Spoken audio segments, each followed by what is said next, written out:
Hey everybody, welcome back to Hometown History. I'm Domi. I'm Jamie. And we have an extra episode for you with Meredith Wolfe and Walt Bausman. And we are here at the New York Wire Company, and we're going to talk to them because they're the experts on this topic. And if you watched our previous episode that just aired, we talked about the history of the wire cloth industry in New York, and now we're going to build on that. So we're going to start with Walt Bausman. Walt, you worked here for how many years? 49 actually. 49 years. 49 years. Wow. And tell us about what types of jobs did you have and how did they change? Mostly, I started in final assembly, and most of my career was in management as a supervisor. And I worked in various departments over the years, and as the years go by, things change, technologies change, and procedures change, but essentially we did what we did, and that didn't change. Same thing we did. It's interesting because our generation will switch jobs a lot. I mean, 5 to 7 different jobs that Domi and I are potentially going to have. But you're a company man. You stayed with the company. Yeah, I started in 1970, and in 1970 in a different world. People were more loyal, they didn't change jobs so much. It was more different than before. Was that your first job? First and last. One line resume. Wow. Yeah, and you just kept moving up through the company then? So tell us about any, did you have any things that happened to you at your job, or any day that kind of sticks out to you as an exception, something fun that happened on the job? Yes, once employees brought in a service, and the service would send a girl there for her birthday, and she was dressed more provocatively, and it was just a day I always remember. Oh, we are singing birthday grams. Yeah, we're going to bring the whistle back. I didn't know about that. That's fun. Put that one on the website. Yeah. So on your birthday, that's when she came. What birthday was that? I don't remember, probably in my 30s. Okay. It seems like a long time ago.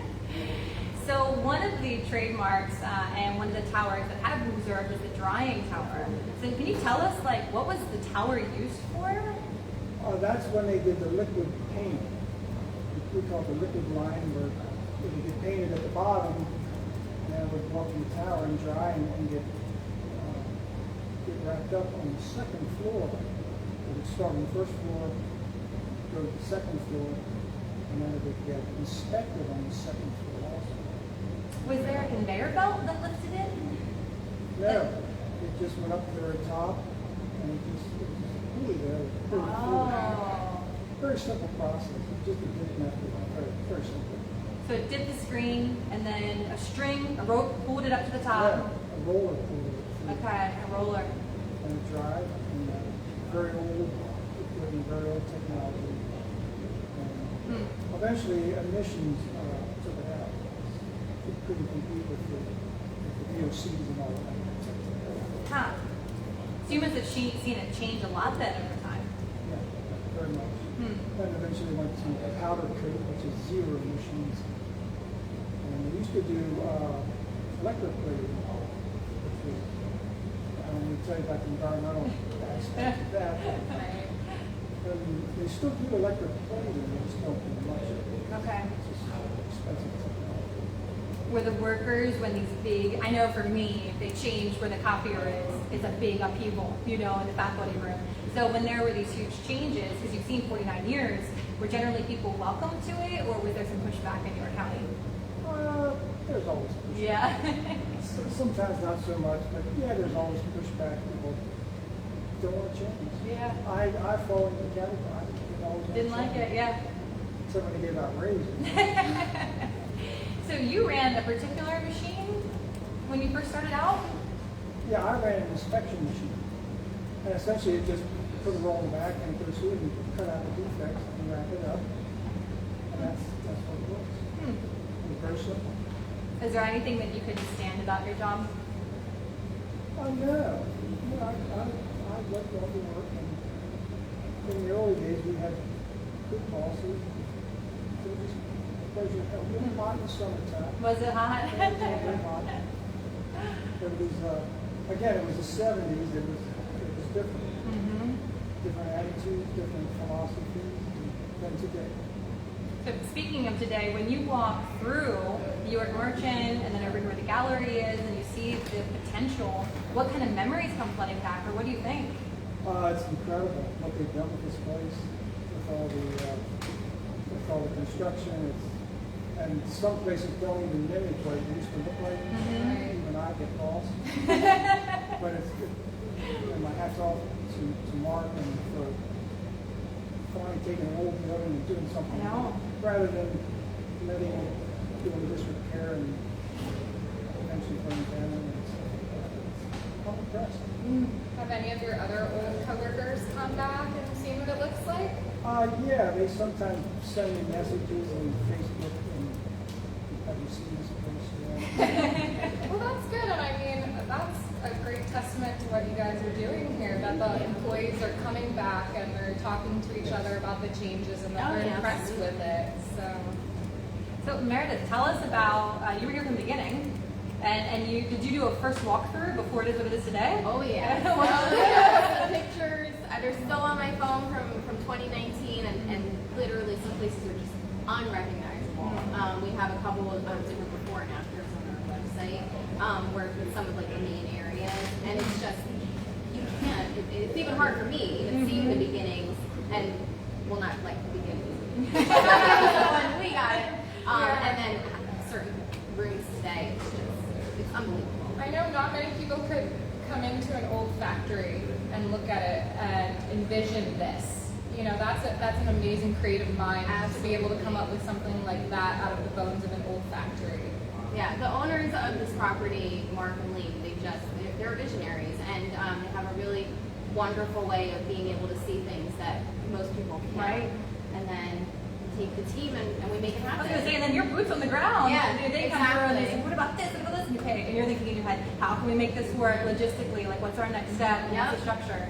And yet it all happens, and it's happening so quickly. I mean, the whole property is 215,000 square feet. Oh my So there's a lot. There's a lot Yeah. to do, but we've done so much. I mean, even people who came 6 months ago will come in today and just be like, "Whoa, what's going on?" Ah. Yeah. So it's amazing. Really happy What about that. project are you most excited about? What am I most excited? Well, one of the most recent projects has been the gallery space here, which I just love walking into this space and seeing all the beautiful artwork. Because here we pride ourselves on being creative and celebrating and supporting the arts and local artists. And York has a huge art community, and we really love being able to highlight that and then showcase that right here in the main space. You know, for everybody to see, regardless of what they're coming to the building for. You know, this is center stage, and it's beautiful. When you have a one-stop shop, you have spaces available to rent to actually paint in. Yep. And Art then studios, office spaces for these, retail spaces. We've got marketplaces. We've got a lot. Got We've got a lot everything. going on. Yeah. Yeah, something for everybody Yeah. for sure. And one of my favorites is the atrium that you have. Yep. One of our newest spaces, which again is one of those places where if you look at the befores, you can't tell because the whole atrium was boarded up. So now you go in and it's just bright lights. It's beautiful up there. Gorgeous. Oh, wow. Man. I think you should host a reunion for former New York Wire Company workers. Wow, that's a I great think that would be idea. really cool, just because you're saying that some former employees were messaging you and saying, "Hey, look at this building. Have you been there? How much it's changed?" It would be amazing to hear about people who worked there for 49 years, or even people that it was a one job and they came through for a few years and then left. It'd be cool to see what they think about the place. Yeah. That's a great idea. Well, There you we'll go. talk more about that afterwards. Sorry to put you on the spot, but I No, thought Mark. of that listening to you talk about it, and with former employees, I think that would be a really That's cool right. opportunity. So tell us about the cat colony and all the cats. Yeah, I so love we the have cats. about approximately 20 to 25 cats that we sort of inherited when we got the property.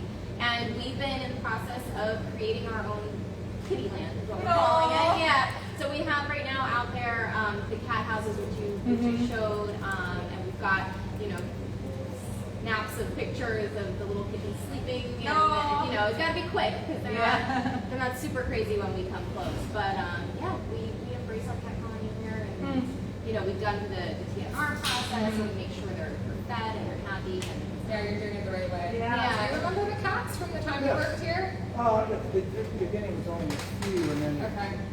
but they were scattered about, and the employees would feed them. Did any take them home with them? Try and make a pet out of any of them?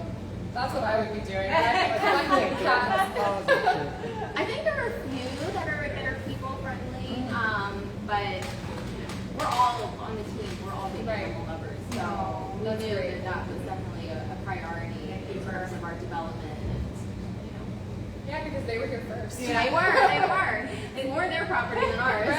This is how creative they are here, and just from the beginning. When we were doing our production tour last week, and we're walking around looking at the cats, and there's one alleyway that Meredith took us down, and someone pointed out to her that a cat ran through the concrete, and so they're going to call it now the catwalk. That's really cute. The cowboy. So they play off it. There's no, I feel like some places are very against the grain. They have to make it work into this box idea. But here is, let's roll with it. How can we make this work? Yeah. Like, what's the new and next thing?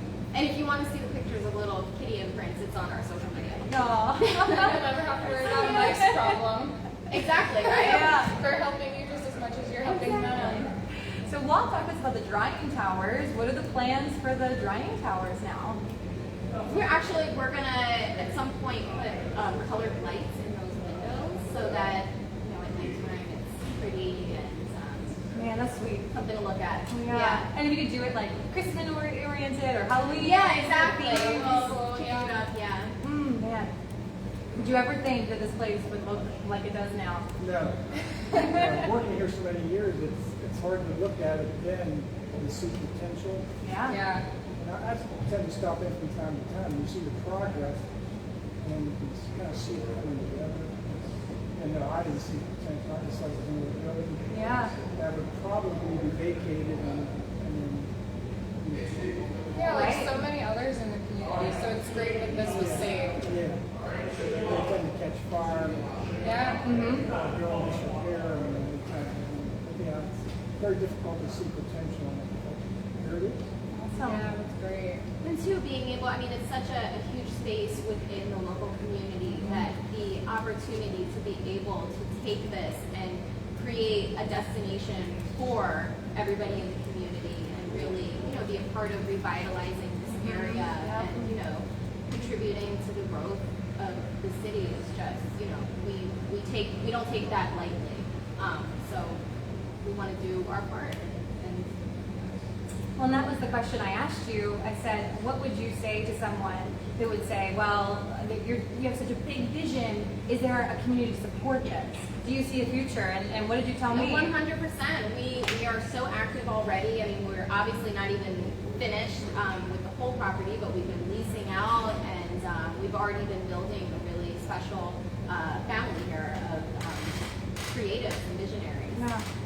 Domi and I just filmed our short, which is about 5 to 10 minutes, where we talked about how York City tends to have this kind of gap-toothed look, where you can see an old building that's not a parking lot. Oh, and then here's an old building that they're revitalizing, but then here's one that they're not, and it is. And then that's every town, everywhere. New York is not unique in that way, but not here. You come through here, and you go through the makerspace, and every place is packed. It's not like there's, oh, well, this one's going out, there's a new one. I mean, it's completely filled up. Yeah. Is there anything that we didn't ask you that you wish you could have shared, either from your experiences or future plans? I'm excited about where it goes from here. You know, they still have a lot of space to develop, right? Yep, we do. We have plans to expand our cafe into a full-service restaurant. So that's going to be coming down the line at some point. And just continue building out our spaces. You know, we have a lot to offer the local community for whatever needs they need, you know, customizable spaces, and we really try to make it work for everybody. And we're just very happy to be here. And thank you guys for, you know, hosting your episode. Yeah, thanks for asking us. I knew, you know, about our history, you know, just in creating our website and looking a little bit more in depth, but you guys just took it to a whole new level, and we really appreciate you bringing it even more to life for us here. Oh, thank you. Yeah. That's our goal with Right, all of yeah. our episodes, yeah. Oh my gosh, when you have a beautiful space like this, it's hard to yeah. pass up. And then the historian here as well. So thank you for tuning in. We have way more extras and shorts if you want to go online and watch them. And we just filmed our main episode. It'll be available on YouTube here in another week, but it is on Facebook Live on Metro Europe and Preserving the History of Newburytown. Yeah, thank you, everybody. Well, thanks guys. I'm going to see you.